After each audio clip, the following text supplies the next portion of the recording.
It was a Thursday afternoon when the call came in, slicing through the monotony of my day like a sudden sunbeam after days of gray. Isla's name lit up my phone screen, and my heart skipped a beat. I pressed accept, and her voice burst through. The line, excited, breathless, the way it used to be when she'd call me after acing a test or getting cast in the school play. "Dad," she said, the word dripping with anticipation, "can you come to my university's awards night? I'm getting something big." I was already nodding before she even finished. "Of course, sweetheart," I said.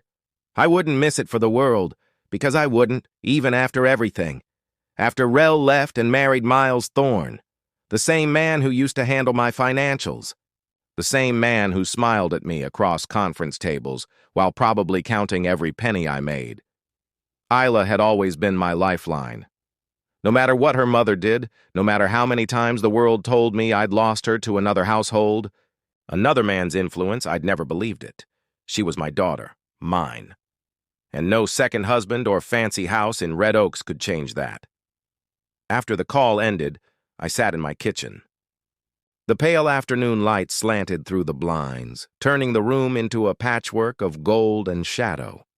I ran a hand through my hair, realizing how much grayer it looked now, how thin at the temples. I was 53. But I felt older today. Like the world had shifted while I'd been standing still. I pushed the thought aside. Isla's awards night, nothing else mattered. I had a week to get ready. I wanted to look my best, not for Rella, certainly not for Miles, but for Isla. For the girl who used to call me her hero when I taught her to ride a bike. For the girl who cried in my arms after she fell off that same bike and skinned her knee. For the girl who, no matter how old she got, would always be the best thing I'd ever made. The next day, I went into town, to that old barber shop on Main. The smell of aftershave and warm towels hit me as soon as I walked in, a comforting scent that reminded me of all the times I'd sat here before. Job interviews, graduations, even Rel's wedding day. The barber, Jim, raised his eyebrows when he saw me. "Martin Clay," he said, clipping the white smock around my neck. "Haven't seen you in a while. What's the occasion?" I smiled, though it didn't quite reach my eyes.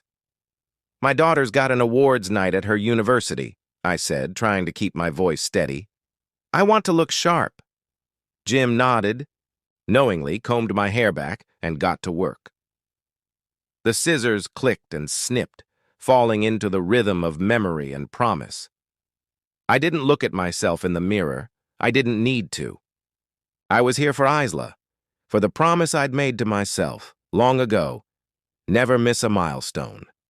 After the haircut, I stopped at the small flower shop across the street, the one with the peeling green paint and the bell that jingled when you opened. The door. The florist, Mrs. Briner, recognized me right away. "Mr. Clay," she said, her voice warm and a little curious. "What can I do for you today?" I hesitated, scanning the rows of blooms. Roses, lilies, orchids, all too bright, too loud. Then I saw it, a single white rose in a vase on the counter. Elegant, understated. "That one," I said, pointing. "Wrap it for me, please." As she tied the stem with a thin white ribbon, I thought about Isla's face when she saw me there, waiting for her. Maybe she'd smile the way she used to. Maybe she'd remember that white roses were her favorite. When she was little. I paid Mrs. Briner and left, the flower trembling a little in the breeze. The night of the ceremony came faster than I expected. I polished my boots until they gleamed, black leather smooth as glass. I put on the navy blue shirt Isla once said made me look like a real dad, the one that never failed to bring a grin to her face. I practiced my smile in the mirror, testing it like a fragile thing that might break if I pressed too hard. Then I tucked the rose into a small box and held it like a lifeline. I drove to the university with a quiet determination. The roads familiar, yet foreign under the glow of streetlights. The campus was alive, Students in evening wear, parents clutching cameras and programs, laughter and music blending into a tapestry of noise. I parked and sat for a moment in the truck, staring at the white rose. It felt heavier than it should have, like every hope, every sacrifice, every silent prayer I'd ever made for her was tied to its delicate petals. When I finally stepped out, my heart hammered in my chest. I smoothed my shirt, checked my hair, and made my way inside. The auditorium was buzzing. Families, proud parents, nervous graduates. I found my seat near the back, the rose nestled beside me. My eyes searched for Isla, and then I saw her, wearing the burgundy dress I gave her last Christmas. Hair curled just the way she liked it, and I felt something in me loosen. Like a sigh I hadn't known I'd been holding. She was radiant, confident, everything I'd hoped she'd be. I waved, she smiled, though it flickered. Like a candle in the wind, I ignored the tightness in my chest. Tonight was about her. I was here to celebrate her, to show her that no matter what, I was proud. I didn't know then that the night would end the way it did, that I'd leave with the rose clutched in my hand like a lifeline, that all the laughter and applause would fade into a silence that would echo for days. I didn't know I'd drive home, wondering where I went wrong, what I could have done differently. But as I sat there, waiting for her name to be called, I believed, truly believed, that I was where I was supposed to be, that my love for her was enough, that my presence still meant something. I didn't know everything was about to change. I only knew this. I was her father, and I was proud. And for that moment, that was everything. Paint peeling like a memory.